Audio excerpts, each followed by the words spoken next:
హృదయం గురించి చెప్తున్నాడు. ప్రతి వ్యక్తిలో ఒక హృదయం ఉంది.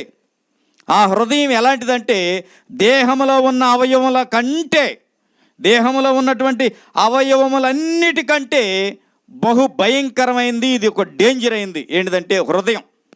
అది ఎవరిని మోసం చేస్తుందంటే నీ ఆత్మను మోసం చేస్తుంది, లేదా నీ శరీరాన్ని కూడా మోసం చేస్తుంది. అందుకే యేసుప్రభు వారు ఏమన్నాడంటే నన్ను మీ హృదయంలోనికి చేర్చుకోండి. ఏమన్నాడు? మోసకరమైనటువంటి హృదయాన్ని నాకు ఇవ్వండి. నేను దానిలో ఉండినట్లయితే, నేను దానిలో నివసించినట్లయితే మీరు సర్వ సమృద్ధితో విస్తారముగా ఫలించడానికి అవకాశం ఉంది. నేను మీలో ఉండాలి, మీరు నాలో ఉండాలని ఆయన చెప్తున్నాడు. మనలో ఎక్కడుండాలి ఆయన? మన మోసకరమైనటువంటి హృదయంలో ఆయన నివసించాలి. ఎందుకు నివసించాలి? అసలు మన హృదయమే మోసకరమైనది, ఘోరమైన వ్యాధి కలిగిన హృదయం అంట ఇది. ఆదికాండం 6వ అధ్యాయంలో హృదయం గురించి చెప్తాడు. నరుల హృదయము బాల్యము నుంచి చెడ్డదని ఇంకో చోట చెప్తున్నాడు. వారి హృదయములోని తలంపులు కేవలము ఎల్లప్పుడూ చెడ్డవి. హృదయములో నుంచి జీవధారలు కూడా వస్తాయని చెప్తున్నాడు. మరి ఇప్పుడు నీ హృదయంలో నుంచి చెడ్డ వచ్చేటప్పుడు జీవధారలు వస్తాయా? రావు. అందుకే ఏం చెప్తున్నాడంటే హృదయము అన్నిటికంటే మోసకరమైనది, ఘోరమైన వ్యాధి గలది, దానిని గ్రహింపగలవాడు ఎవ్వడు. ముందు వాళ్ళని తెలుసుకోవటం కాదు, మన హృదయాన్ని మనం తెలుసుకోవాలంట. మన హృదయాన్ని మనం ఎప్పుడైతే తెలుసుకుంటామో నీటి కాలువల యోరన నాటబడిన చెట్టు వలె మనం దీవించబడతాం, ఆశీర్వదించబడతాం. చెట్టు ఫలాలు దానికోసమే కాసుకుంటుందా? మన ఇంట్లోనో, మన వాకిట్లోనో, మన పెరట్లోనో చెట్టు ఉంది. ఆ చెట్టు ఫలాలు కాస్తుంది. అది తినటం కోసం కాస్తుందా, లేకపోతే అనేకుల కోసం కాస్తుందా? మనం కూడా ఎందుకు దీవించబడాలంటే మనము అనేక మందికి ఆశ్రయముగా మారాలంట, మనం అనేక మందికి ఆహారంగా మారాలంట, మనం అనేక మంది ఆకలి తీర్చేవారంగా మనం దీవించబడాలంట. ఇది దేవుని ఉద్దేశం. వాడు జలముల యొద్ద నాటబడిన చెట్టు వలె ఉండును. హల్లెలూయా. ఈ ఘోరమైనటువంటి హృదయం గురించి మాట్లాడుతూ కీర్తనలో మాట్లాడుతున్నాడు. ఏమని? మొదటి కీర్తన, దుష్టుల ఆలోచన చొప్పున నడవక, పాపుల మార్గమున నిలవక, అపహాస్యకులు కూర్చుండు చోటను కూర్చుండక, యెహోవా ధర్మశాస్త్రమునందు ఆనందించుచు దివారాత్రములో దానిని ధ్యానించువాడు ధన్యుడు. అతడు నీటి కాలువల యోరను నాటబడినదై ఆకు వాడక తన కాలమందు ఫలమిచ్చు చెట్టు వలె ఉండును. హల్లెలూయా. ఈ హృదయము ఘోరమైన వ్యాధి కలిగింది. కాబట్టి ఈ హృదయం ఎక్కడికి వెళ్ళొద్దంట? దుష్టుల ఆలోచనలోకి వెళ్ళిపోద్దంట. రెండవది పాపుల మార్గంలోకి వెళ్ళిపోద్దంట. మూడవది అపహాస్యకులు కూర్చుండే చోటకి వెళ్ళిపోద్దంట ఈ హృదయం. ముందు నువ్వు దాన్ని పట్టుకో. దేన్ని పట్టుకోవాలి? ముందు నువ్వు నీ హృదయాన్ని పట్టుకో. నీ హృదయం ఎక్కడికి వెళ్ళిపోతుంది? అపహాస్యకుల దగ్గరికి వెళ్ళిపోతుందా? వీళ్ళని ఎక్కిరించే వాళ్ళ దగ్గరికి, తాటేగులు కట్టే వాళ్ళ దగ్గరికి, లేనిపోయిన మాటలు చెప్పే వాళ్ళ దగ్గరికి వెళ్ళిపోతుందా నీ హృదయం? ఒకవేళ పాపుల మార్గంలోకి నీ హృదయం వెళ్ళిపోతుందా? ఒకవేళ దుష్టుల ఆలోచనలో, దేవునికి విరుద్ధంగా ఉన్నటువంటి ప్రజల ఆలోచనల్లోకి నీ హృదయం వెళ్ళిపోతుందా? నువ్వు దాన్ని గట్టిగా పట్టుకో. కిందకు వచ్చిన తర్వాత ఏమన్నాడంటే నువ్వు ఆ మార్గాల్లోకి వెళ్ళొద్దు. యెహోవా ధర్మశాస్త్రమునందు ఆనందించుచు దివారాత్రములు నువ్వు దానిని ధ్యానించు. ఎందుకు గ్రంథాన్ని ఇచ్చాడు దేవుడు? ఎందుకు పరిశుద్ధ గ్రంథాన్ని దేవుడు మనకి ఇచ్చాడంటే మనము దేవునితో నడవటం కోసం. ఎవరితో? దేవునితో మనం నడవటం కోసం. రెండవది, దేవుడు మనకిచ్చినటువంటి హక్కులు మనం తెలుసుకోవాలి. ఆ గ్రంథాన్ని బట్టి దేవుడు మనకిచ్చినటువంటి స్వతంత్రాన్ని మనం తెలుసుకోవాలి. ఆ గ్రంథాన్ని బట్టి దేవుడు మనకిచ్చినటువంటి దీవెనలు, ఆశీర్వాదాలు తెలుసుకోవాలి. ఆ గ్రంథాన్ని బట్టి దేవుడు ఎవరి దగ్గరికి వెళ్ళాలో, ఎవరి దగ్గరికి వెళ్ళకూడదో చెప్తున్నాడు. ఎలా తెలుసుద్ది? ఆ గ్రంథాన్ని బట్టి. అందుకే ప్రియులారా కింద అంటున్నాడు, అతడు నీటి కాలువల యోరను నాటబడినదై ఆకువాడక తన కాలమందు ఫలమిచ్చు చెట్టు వలె ఉండును. అతడు చేయనదంతయు సఫలమగును. ఖచ్చితంగా నువ్వు దీవించబడాలంటే, నీ ఇల్లు దీవించబడాలంటే, నీ బిడ్డలందరూ దీవించబడాలంటే నువ్వు ఖచ్చితంగా రక్షకుడిని కలిగి ఉండాలి. ఆ రక్షకుడి మాటలను వినాలి. ఈ దుష్టుల ఆలోచనల్లోనికి, పాపుల మార్గాల్లోనికి, అపహాసకుల దగ్గరికి వెళ్లకుండా ఎంత నువ్వు వేరుగా ఉంటే నీకు అంత మంచిది. దేవుని వాక్యం ఏం చెప్తుందంటే, ఆయన మనలను లోకము నుంచి వేరు చేసి, మనం ఎప్పుడైతే క్రీస్తుని అంగీకరించామో, మనల్ని ఎప్పుడైతే క్రీస్తు తనలోనికి తీసుకున్నాడో, మనలను లోకము నుంచి ఆయన వేరు చేశాడు. మనం తెలుసుకోవాలి. మనలను ఆయన ప్రత్యేకపరిచాడు. మనం తెలుసుకోవాలి. మనము దేవునికి యాజక రూపమైన రాజ్యముగాను, దేవుని సొత్తైన ప్రజలుగాను, దేవుని యొక్క స్వాస్థ్యముగాను మనము మార్చబడ్డాం. ఎందుకు మార్చబడ్డాం? ఆయన అపారమైనటువంటి కృపా కనికరము మన మీదకి వచ్చింది. మనం ఎందుకు ఈ విధంగా రక్షించబడ్డామంటే, జగదుత్పత్తికి ముందే మనం ఆయన ప్రణాళికలో ఉన్నాం. ఎక్కడున్నామంట మనము? జగదుత్పత్తికి ముందే మనం ఎక్కడున్నాము? ఆయన ప్రణాళికలో మనం ఉన్నాం. కాబట్టి మనం ఇన్ని సంవత్సరాలు ఈ భూమి మీదకి ఎందుకు రాలేకపోయాము, ఎందుకు మనం పుట్టలేకపోయామంటే, మనల్ని ఆయనే పుట్టనివ్వల. తెలుసా మీకు? మనల్ని ఆయనే పుట్టనివ్వల. ఎందుకు మనల్ని పుట్టనివ్వలేదు ఆయన అంటే, ఆయన రక్షణ మనకు దొరికే సమయానికే మనల్ని పుట్టించాడు. హల్లెలూయా. ఇది అందరికి అర్థం కాదు. తండ్రి యందు నేను, నా యందు తండ్రి ఉన్నామంటే, ఇప్పుడు ఈయన కుమారుడు, ఆయన తండ్రి, తండ్రిలో కుమారుడు ఎట్టుంటాడు చెప్పండి? ఇద్దరు ఏకమై ఎట్టుంటారు? ఉంటారు? అసలు ఉండే అవకాశం ఉందా? తండ్రి అనేటటువంటి మాట మర్మముగా ఉంది. తండ్రి యందు నేను అంటే ఏంటి? ఆయన ఉద్దేశాలు ఏది? ఈయన శరీరుడిగా రాకముందు దేవుని ఉద్దేశాలు ఏంటో, దేవుని ప్రణాళిక ఏంటో, దేవుని తలాంతులు ఏంటో, దేవుని యొక్క దర్శనం ఏంటో, దాని అంతటిని కలిపి ఏమంటున్నాడంటే యేసు ప్రభు వారు తండ్రి అని సంబోధిస్తున్నాడు. ఈయన కుమారుడు, ఈయన చిన్నపిల్లోడు అనుకోవాకండి. చాలామంది అలా చేసుకుంటున్నారు. దేవుడే ఈ లోకానికి వచ్చాడు. హల్లెలూయా. ఇది అర్థం కావాలంటే బైబిల్ జ్ఞానాన్ని బట్టో, థియాలజీ జ్ఞానాన్ని బట్టో, వేదాంత విద్యలను అభ్యసించడాన్ని బట్టి అర్థం కాదు. పరిశుద్ధాత్మను నువ్వు ధరించుకుంటేనే నీకు దేవుడు అర్థమవుతాడు. యేసే దేవుడని నీకు అర్థమవుతాడు. చాలామంది రకరకాలుగా తండ్రి వేరు, కుమారుడు వేరు, పరిశుద్ధాత్మ వేరు, రకరకాలుగా సాతాను చెదరగొట్టాడు. రకరకాల సేవలు సాగుతున్నాయి. నీకు ఎన్ని సంవత్సరాలు, ఎన్ని యుగాలైనా పరిశుద్ధాత్మ దేవుడు కనపడడు. నీకు తండ్రి అయినటువంటి దేవుడు కనపడడు. కుమారుడు అనబడినటువంటి యేసుక్రీస్తే నీకు కనపడతాడు. నీతో సహవాసం చేసేది ఆయనే. నీకు రక్షణ ఇచ్చింది ఆయనే. నీకు పరిశుద్ధాత్మనిచ్చింది ఆయనే. తండ్రి చిత్తాన్ని నీ జీవితంలో నెరవేర్చేది, జరిగించేది ఆయనే. నిన్ను పరలోకం తీసుకెళ్ళేది కూడా ఆయనే. సదాకాలం నీతో కూడా ఉండేది కూడా ఆయనే. నీకు పరిశుద్ధాత్మ దేవుడు కనపడడు, తండ్రి అయిన దేవుడు కనపడడు.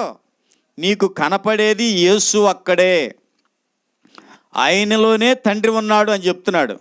ఆయనలోనే పరిశుద్ధాత్మ ఉన్నాడని చెప్తున్నాడు. అందుకే ఏమన్నాడు? తండ్రి యొక్కయు, కుమారుని యొక్కయు, పరిశుద్ధాత్మ యొక్కయు నామములోనికి మీరు బాప్తిస్మం ఇవ్వండి అన్నాడు.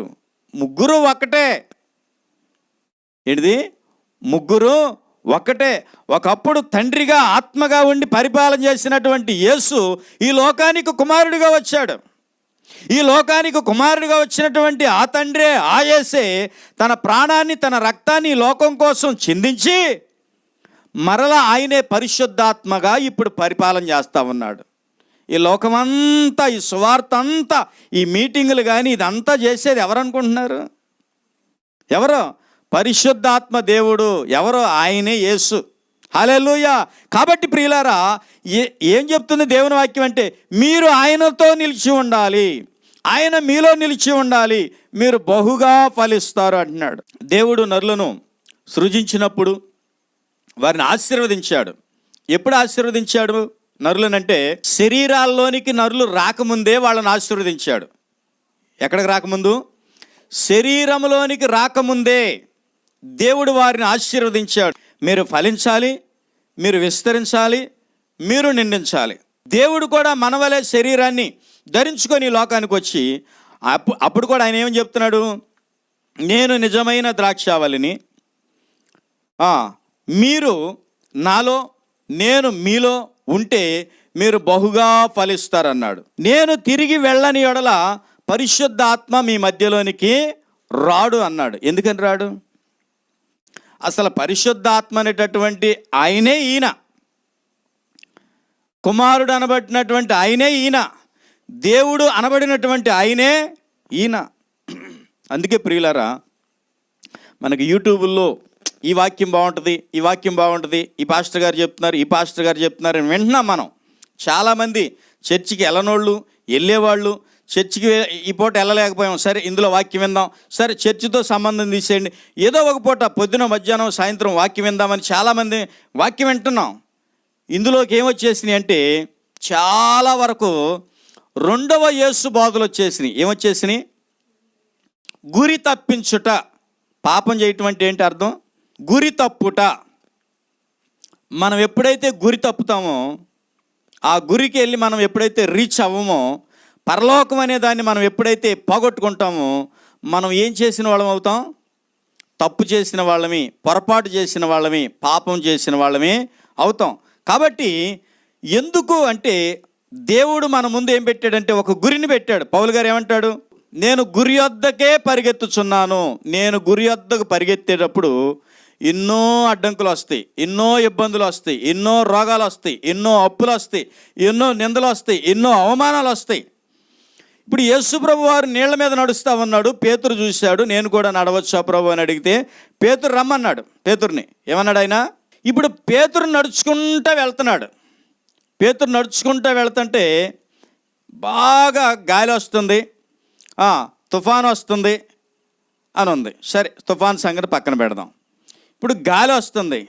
వాస్తవంగా కనపడనిది కనపడితే ఎలా ఉంటుంది చెప్పండి? మన జీవితంలో మనకి ఎప్పుడు దెయ్యం కనపడలా. దెయ్యం కనపడింది, మనం ఎట్లా రియాక్ట్ అవుతాం చెప్పండి? మనం ఎలా రియాక్ట్ అవుతాం చెప్పండి? మనకి ఎప్పుడు పెద్ద కొండశిల కనపడలా మనం ఉండే ప్రదేశాల్లో. పొద్దున్నే లేచేటప్పటికి మన ఈ రోడ్డు మీద కొండశిల కనపడింది.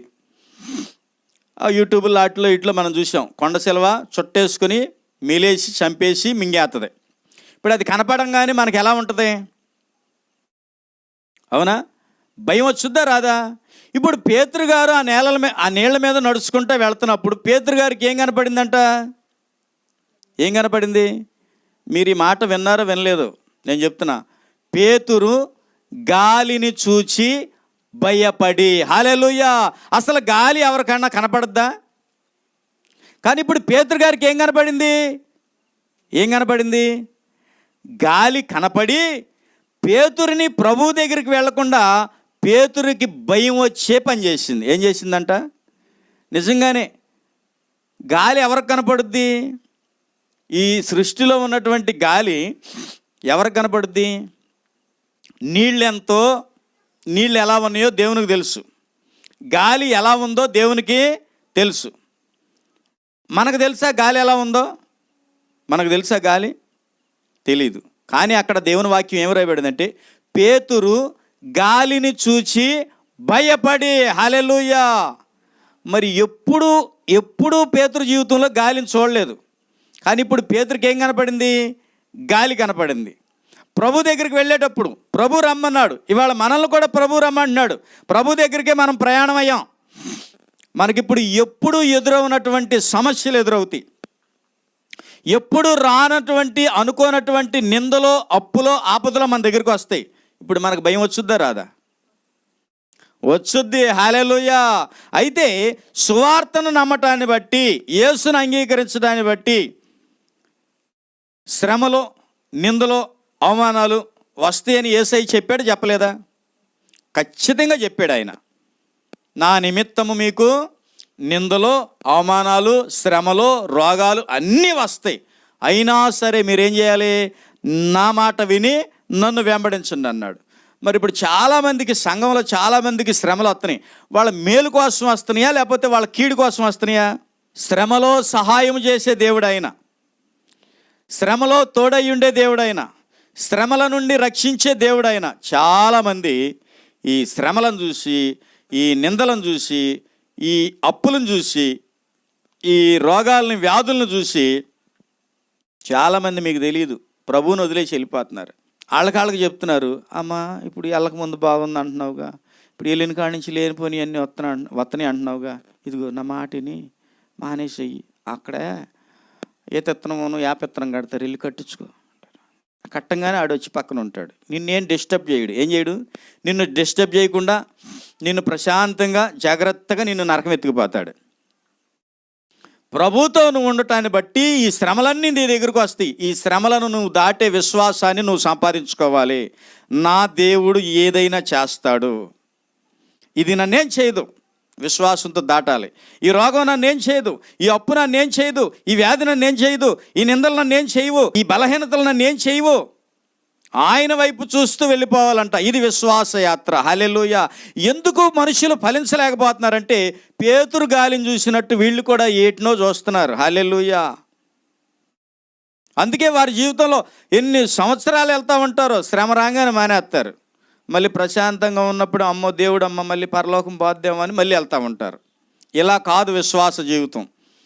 విశ్వాస జీవితం ఎలా ఉండాలంటే శ్రమైన, పౌలు గారు అంటాడు కదా, కరువైనా, నిందైనా, హింసైనా, వస్త్రహీనతైనా, దెబ్బలైనా, ఏదైనా సరే మా యాత్ర ప్రభువుతోనే అన్నాడు. హల్లెలూయా. మన విశ్వాస జీవితంలో కూడా మనం అలాగే సాగాలంట. ఒక వృక్షం ఫలించాలి, ఒక మొక్క ఎదగాలంటే దాన్ని మనం పెట్టినప్పుడే దానికి మట్టిలోనే పురుగు తినేయాలని చూస్తుంది. అది కొంచెం పైకి వచ్చిన తర్వాత ఏదో ఒకటి పొడుచుకొని తినేయాలని చూస్తుంది. వీటిని తప్పుకొని మన చెట్టును చూడండి, మనకు పాఠం అర్థమైపోద్ది. ఎన్నో విధాల ఆటుపోట్లు తట్టుకొని ఆ చెట్టు పెరిగి పెద్దదయ్యి ఖచ్చితంగా కాయలు కాస్తుంది. హల్లెలూయా. కొన్నిసార్లు ఎన్నో చెట్లు నరికివేయబడతా ఉంటాయి. నరికేసినా సరే అది మళ్ళీ చిగుర్చుకొని పైకి పెరిగి పెద్దదైన చెట్లు చాలా ఉంటాయి. మన విశ్వాస జీవితంలో కూడా ఏ ఇబ్బంది వచ్చినా, ఏ శ్రమ వచ్చినా, ఏ నింద వచ్చినా, ఏ అవమానం వచ్చినా సరే వాటన్నిటిని మనం పట్టించుకోకూడదు. మన టార్గెట్ ఏంటంటే మనం ఫలించాలి. మనం ఎలా ఫలిస్తాం? మనం ఆయనతో నిలిచి ఉంటే మనము ఫలిస్తాం. ఆయన మనలో నిలిచి ఉంటే మనము ఫలిస్తాము. కాబట్టి దేవుని యొక్క ముఖ్య ఉద్దేశం ఏంటంటే మనము ఫలించాలి. మనలను ద్రాక్షావల్లులుగా నాటాడు. హల్లెలూయా. మారు మనసు పొందినవారు, నమ్మి బాప్తిసం పొందినవారు, వీళ్ళందరూ ఎవరు? ద్రాక్ష చెట్లుగా మనలను నాటాడు. ఇప్పుడు మనం ఏం చేయాలి? మనం ఖచ్చితంగా ఫలించాలి, మనం దీవించబడాలి, మనం ఆశీర్వదించబడాలి. దేవుని యొక్క ముఖ్య ఉద్దేశం ఇది. దేవుడి మాటలు మన హృదయాల్లో స్థిరపరచునుగాక. ఆమేన్. తల వంచి ప్రార్థన చేసుకుందాం.